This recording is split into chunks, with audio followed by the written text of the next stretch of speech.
আজকে আমার বোনকে আইবুড়ো ভাত খাওয়ানো হলো। তো হ্যালো এভরিওয়ান, কেমন আছেন আপনারা সবাই? আজকে 28শে এপ্রিল মন্ডে, আর এখন সময় হচ্ছে ওই সকাল 10টার মতো। আর মা আমাকে এখন বললো ভেজিটেবলগুলো কেটে দিতে হবে। ওই জন্য আমি এখানে পটল, পেঁয়াজ, আদা, রসুন, লঙ্কা এগুলো কেটে দিয়েছি। আর সঙ্গে টমেটোটা মা কেটে নিয়েছে। এখন টমেটোর চাটনি করবে মা, আর সঙ্গে আজকে বিফ রান্না হবে। আর আজকে আমার মা চুলায় রান্না করছিল, তাই ভাবলো ডিমটাও চুলায় সেদ্ধ করে নিক। ওই জন্য এখানে একটা জরির মধ্যে পানি দিয়ে আর তার মধ্যে ডিমটা দিয়ে দিয়েছে। এখন চুলায় আগুনের উপরে বসিয়ে দিচ্ছে মা। আর এমন প্লাস্টিকের মধ্যে ডিম সেদ্ধ করতে দিলে ডিমটা অনেক সুন্দর সেদ্ধ হয়। আপনারাও করতে পারেন এটা।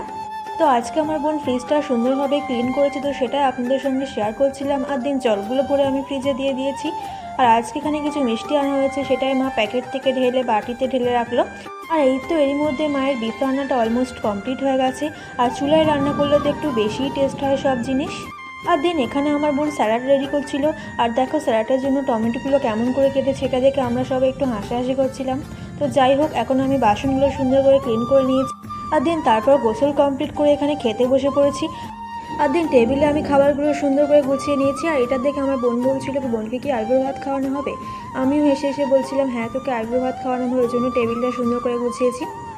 তো যাই হোক, আমি আর বোন একটু মজা করছিলাম। আর আজকে আমার মা পটল রান্না করেছিল, সঙ্গে বিফ রান্না করেছে, আর আছে আমের চাটনি, স্যালাড, ডিম সেদ্ধ আর মিষ্টি। আর এদিকে আমাদের খাওয়া শেষ না হতেই বাইরে খুব জোরে বৃষ্টি এসে গিয়েছিল। আর দিন খাওয়া দাওয়া শেষ করে আমি একটু ঘুমিয়ে পড়েছিলাম। আর তারপর বিকালে উঠে দেখি বাইরে সুন্দর হাওয়া দিচ্ছে। তো বন্ধুরা, যদি আমার ভিডিওটি ভালো লেগে থাকে অবশ্যই আমার চ্যানেলটি সাবস্ক্রাইব করে দেবেন আর একটা লাইক দিয়ে দেবেন। আর সন্ধ্যের সময় আমার বাবা বলছিল চা খাবে, ওই জন্য আমি এখানে বাবার জন্য চা করে দিয়েছি 1 কাপ। তো বন্ধুরা, আজকে আমি অনেক দিন পর আবার একটি মিনি ব্লগ আপনাদের সঙ্গে শেয়ার করলাম। তো আমার এই ভিডিওটি আপনাদের কেমন লেগেছে অবশ্যই কমেন্ট করে জানাবেন। আর এখানে আমার বোন পড়তে থেকে আসার জন্য আমার জন্য একটা খাবার নিয়ে এসেছে। ও হাফ খেয়েছে আর আমার জন্য হাফ বাড়ি নিয়ে এসেছে।